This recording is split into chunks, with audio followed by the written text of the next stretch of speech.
Magali Lacrose, Joël Lefebvre.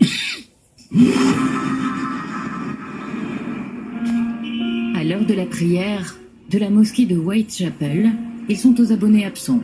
À Londres, ils seraient quelques milliers, peut-être plus, à avoir renoncé à l'islam. Et pour ça, ils risquent leur vie dans leur pays d'origine.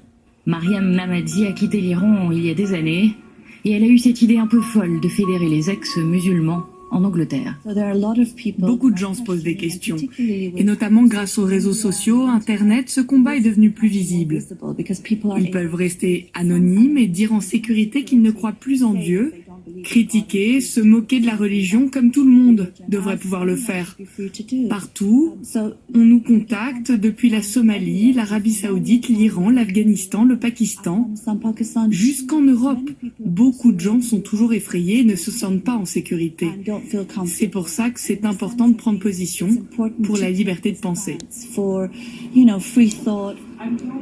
Début février, elle organisait une conférence pour parler laïcité et liberté d'expression. C'était un mois pile après les attentats de Paris. Alors forcément, elle a invoqué l'esprit Charlie. Alors oui, je suis Charlie sans condition. Parmi les invités de Mariam ce matin-là, Imad, venu du Maroc pour l'occasion. Il a repris le flambeau du mouvement là-bas et fait de la liberté de penser son combat contre l'islam politique. La récitation du Coran te permet de lire bêtement le Coran sans comprendre. Mais comme j'étais mauvais à la récitation, j'étais forcé de comprendre. J'étais forcé de vouloir comprendre et vouloir être meilleur en autre chose.